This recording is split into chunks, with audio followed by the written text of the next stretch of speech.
Welcome back, everyone. So in our last module, we spent a lot of time on the really incredible promise of AI, right? How it can speed up diagnosis, help us personalize treatments, and just make us better at what we do.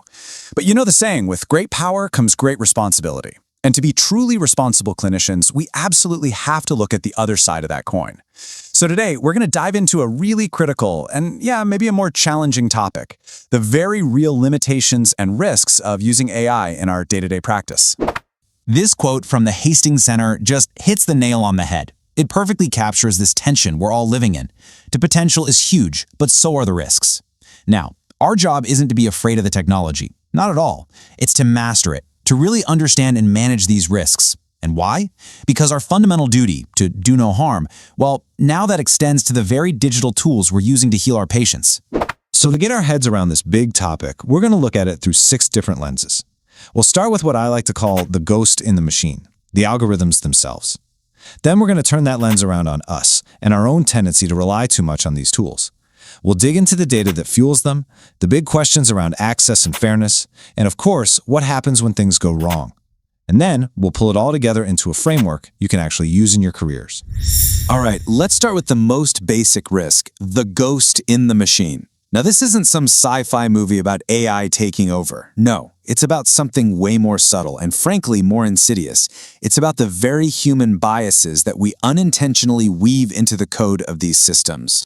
So what do we even mean by algorithmic bias? Well, simply put, it's when an AI model gives you results that are systematically prejudiced against certain groups of people. And the real danger here, the paradox, is that this tool we hope will be a great equalizer could actually end up being a powerful amplifier for the exact health disparities we're trying so hard to fix.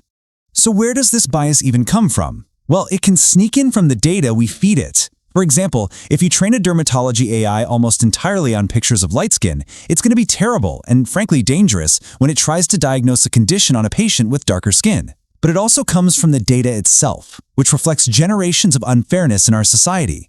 The AI doesn't just learn medicine, it learns our entire history, the good and the bad. And listen, this is not just some theory. The Obermeyer study in Science was a huge wake-up call. It showed a real-world algorithm used to manage the health of millions of people was systematically under-referring Black patients for the extra care they needed. Now, the algorithm wasn't designed to be racist. It used healthcare costs as a stand-in for sickness, but it didn't account for the fact that historically, less money is spent on Black patients for the same level of illness. The impact, though, was absolutely discriminatory and harmful. Okay, let's shift gears to our second lens. Because the risk isn't just buried in the code. A big part of it is in our own minds. The way we interact with these tools has a huge psychological effect on us as clinicians, and we have got to be aware of it. So I want you to just stop for a second and really think about this question. As these tools get smarter and more accurate, what happens to our own gut instinct, our own critical judgment? What happens when we start to just assume the machine is right? Well, this leads to a really well-documented thing called automation bias. It's just a natural human tendency to defer to a computer, to trust what it says without question. And the danger here is really twofold. 1, we might completely miss a mistake the AI makes. And 2, over time, our own hard-won diagnostic skills could start to get rusty from lack of use. I love this slide because it shows the 2 paths we can take. On one side, you have augmentation, using AI as a co-pilot, where we are still the captain of the ship. On the other side, you have the risk of replacement, where we start treating the AI like some infallible oracle. The most important thing to see here is that choosing which path we go down, that's completely up to us. Now for our third lens. All of these incredibly powerful AI models, they run on one thing, data. And in our world, that means enormous amounts of sensitive, protected patient health information. And this just opens up a whole new can of worms when it comes to security and privacy.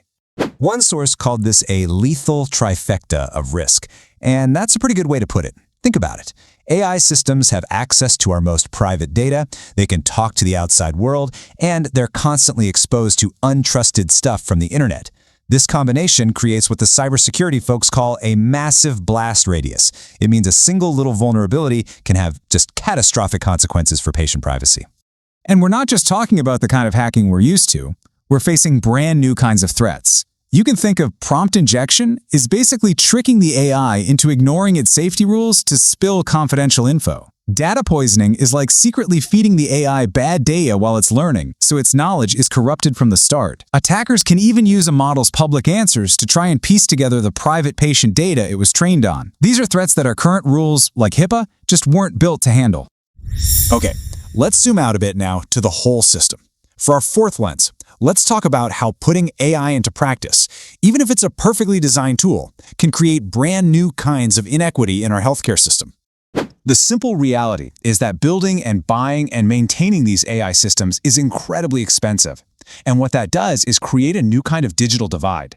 The big, well-funded academic hospitals can afford the latest and greatest, while smaller community hospitals, rural clinics, they get left behind. And this leads us to a pretty sobering thought. We could be heading toward a future where the quality of your diagnosis depends on your hospital's zip code. Access to the best AI could become just another social determinant of health, creating a two-tiered system of care that makes the very inequities we are ethically bound to fight even worse. And that brings us to our fifth and final lens, and maybe the one that feels the most personal to all of us as future doctors. What happens when it all goes wrong?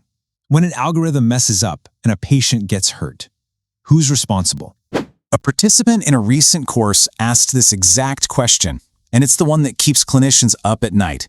It takes this whole conversation from theoretical to intensely practical, because at the end of the day, it's our name on that chart and our license on the line. The legal landscape right now is, well, it's a mess. It's incredibly fractured. If a patient is harmed, who's at fault? Is it the company that made the AI, the hospital that bought it, the people who provided the data? Or is it you, the clinician, who trusted the output? The honest answer right now is that nobody really knows for sure, and that ambiguity is a huge barrier to using these tools safely. But listen, here is the single most important thing for you to take away today. While the law is playing catch-up, our professional standards of care have not changed one bit. A court is going to look at whether you, the human expert in the room, used reasonable care and your own independent judgment. Your absolute best defense will be your documentation, not just writing down what the AI said, but your own thinking for why you agreed with it, or, just as importantly, why you didn't. Okay, we walked through 5 pretty heavy areas of risk. So now, let's pull it all together into a framework you can actually use. This isn't about making you scared of AI, it's about making you prepared to lead the way in using it responsibly. It all comes down to your duty of critical appraisal, which we can break down into 5 key parts. First, evaluate for bias. Always be asking, where did this data come from? Second, prioritize oversight. Never, ever give up your authority to the machine. Third, uphold privacy. Be a fierce protector of your patient's data. Fourth, champion equity. Be a voice for making sure everyone has fair access to these tools. And finally, demand accountability. Push vendors and hospitals and regulators for transparency. This is our job. Let me just leave you with this final thought. The goal of AI is not to replace the art of medicine.